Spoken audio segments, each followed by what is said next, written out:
I'm here to show you a fried catfish recipe. Okay, here we have our catfish fillets. Like I say, if you want it, you could use the whole catfish. You could cook it whole, or you can cut the whole catfish up. What I like to do is take the whole catfish and I make slits down, right down on both sides of the backbone, and I like to fry it whole like that. But for the fillets, we're just going to basically cut those in half.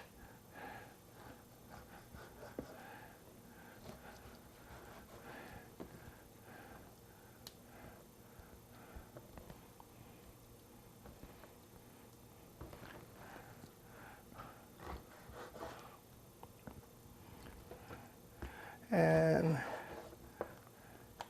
get those ready for cooking. Anyway, so there we have our catfish fillets. We've cut them in half.